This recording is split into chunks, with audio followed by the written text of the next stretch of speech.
Olá pessoal, Alex Lima falando aqui do CEIA, Centro de Estudos e Radiações do Umbanda, e nesse vídeo vamos dar continuidade aos nossos estudos doutrinários, falando um pouco sobre as finalidades da reencarnação. Entendemos aqui no CEIA que a reencarnação ela é uma bênção, uma dádiva, que os orixás, que Eledumare, não podia dar algo mais bonito de grandiosíssima complexidade, como um corpo, né? O último grau de densidade dessa nossa consciência é o nosso corpo, a fim de que a gente pudesse viver nesse plano experiências inferiores e superiores infinitas ao longo de um tempo extremamente curto na era da humanidade, né? A gente está falando aí de uma vida 80, 85 anos, quando bem vivida. Então, nesse sentido, a reencarnação possibilita que nós, em nossa perfeição, que nós, em nosso processo de aprimoramento contínuo, possamos retornar à carne, com o objetivo, inclusive, de não precisar disso mais, a fim de que a gente possa restituir o amor e a sabedoria que, por algum motivo, a gente se dissociou lá no passado. Não gosto de ficar falando de vidas passadas, porque eu estou vivo hoje, eu estou vivo agora e eu vou viver daqui para frente. Eu não consigo viver necessariamente daqui para trás. Eu posso olhar para aquilo tudo como um aprendizado e refazer. Então a reencarnação é essa minha possibilidade de continuidade, de passeio pela existência. Os nossos irmãos da eubiose dizem, inclusive, que a reencarnação é o que dá sentido à vida, porque se a gente não volta, não tem sentido a vida existir. Bonito isso, né?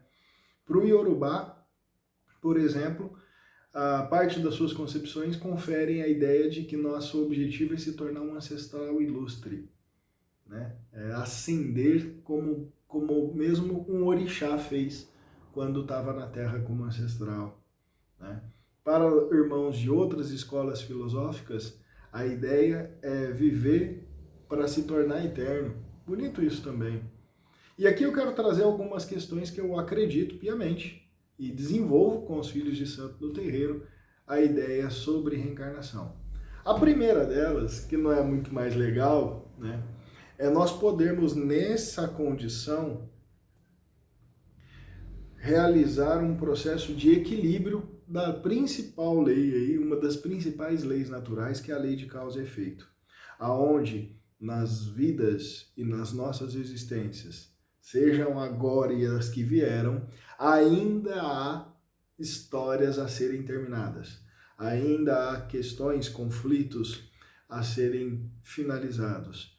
Em algum momento nós desequilibramos a balança da causa primeva da vida, que é o amor e a sabedoria, e em nome de ego e de várias outras coisas, vilipendiamos as vidas alheias e precisamos restituir, reequilibrar essa balança com mais amor, com mais sabedoria, e a condição carnal, ela permite que isso seja realizado, inclusive de maneira visceral, onde nós temos o seio familiar, as relações de trabalho, as relações conjugais, elementos que trazem uma conjuntura sistêmica profunda para que a gente possa reequilibrar a balança dessas nossas relações.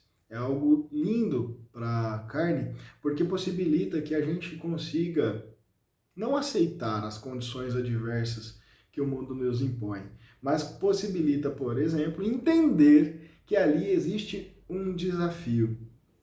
Eu gosto muito de lembrar nessa hora, quando a gente se depara com relações, essas relações que precisam dessas expiações de modo geral, né? Sejam expiações familiares, conjugais, kármicas, regionais, enfim. Uma fala do Exu Figueira.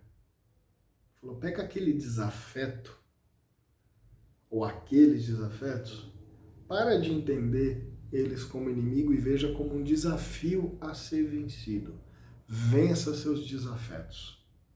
Bonito isso, né? Vença seus desafetos. E a gente está aqui com alguns desafetos na terra, né? Eu gosto de brincar com os filhos da casa dizendo que o macumbeiro tem desafeto para um caramba, porque a gente ajuda quem não conhece, um dirigente espiritual cuida da mediunidade e da espiritualidade de pessoas com quem ele mal se relaciona. É uma loucura, né? Então aqui tem uma finalidade importante dos aspectos reencarnatórios. A gente precisa expiar, passar por essa restituição da lei que um dia a gente desobedeceu como espíritos eternos na seara da evolução. Um outro elemento que a gente coloca é o aprendizado. Aqui no CEIA eu vivo falando para os nossos membros. Você não está vivo para vagar. Você está vivo para aprender. Com tudo, com todos. Seja consigo mesmo, com teu irmão de fé, com o mundo, com os espíritos. E a condição carnal possibilita a mente intelectual, os corpos grosseiros aprenderem, né? Os corpos sexuais, os corpos instintuais, os corpos emocionais, que são extremamente viscerais, né? Então a condição da carne é um elemento que possibilita a gente aprender das coisas mais densas e grosseiras para que a alma cresça, às coisas mais sublimes, do mais inteligente que você pode imaginar, da divindade. Porque você imagina ter que limpar todos esses elementos grosseiros que a gente tem de energias sexuais, por exemplo, sem a condição do corpo. Né? Eu não estou falando aqui de fazer sexo apenas, mas é de controlar esses instintos, por exemplo. Porque a gente se perde nisso, né? Muita gente está completamente perdido nisso, nos vícios. Então, depurar isso, a carne diminui o tempo, porque a gente está falando aqui de uma existência extremamente condicionada há pouquíssimo tempo, para que aquela alma consiga depurar, sublimar esses mau gostos que a gente desenvolveu ao longo das nossas vidas ou mesmo nessa vida.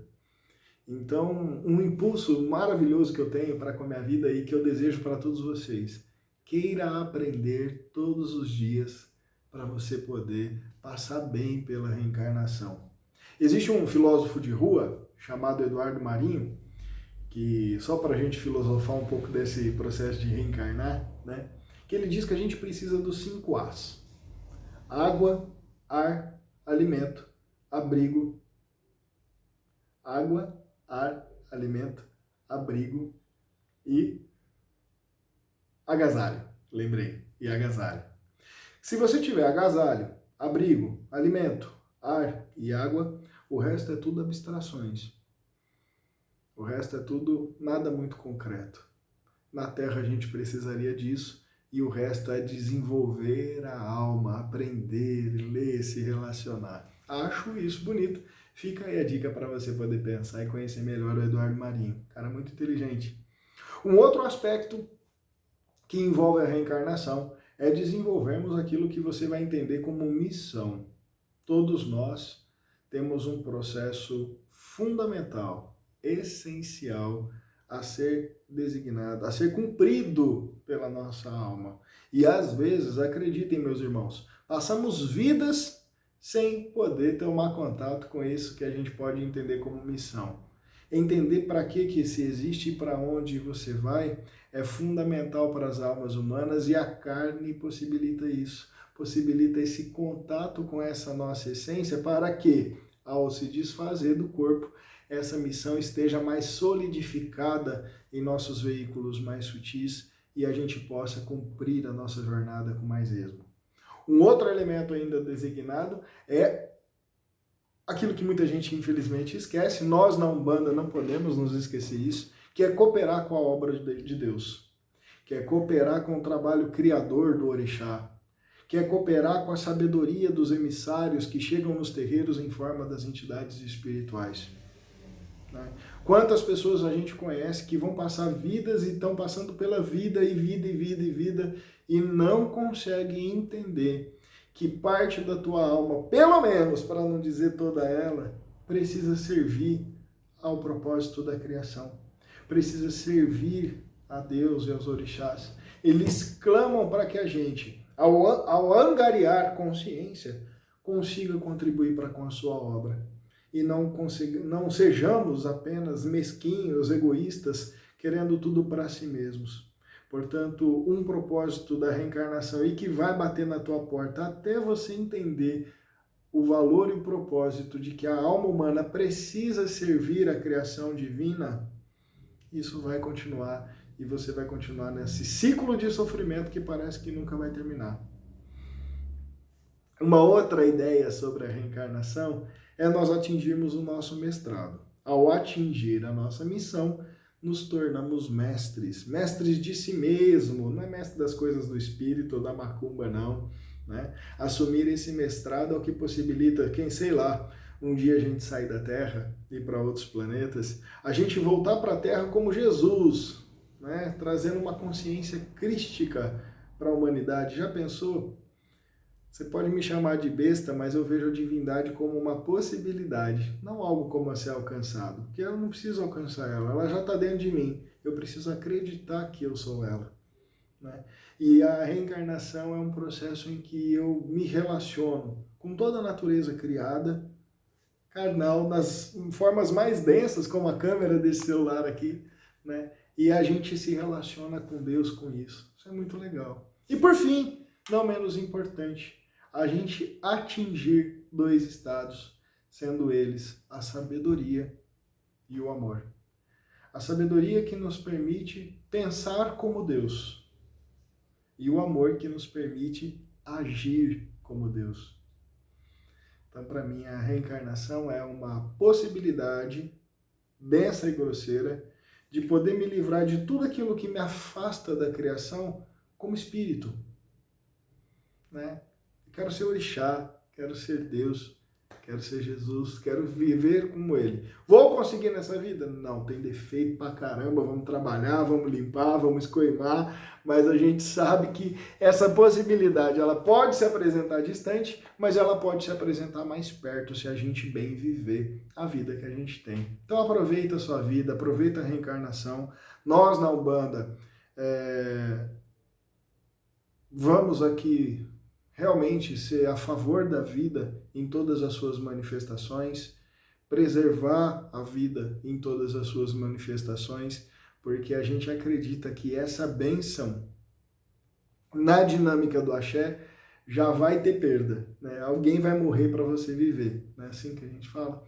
Mas a gente não precisa conscientemente atacar ou ferir a vida para continuar a nossa. Então, viva bem, resolva seus BOs, resolva seus conflitos, para que você aproveite esse momento, que para nós é o momento mais perfeito da criação, é o hoje, o agora, para você poder retornar ao seio do nosso grandioso Pai.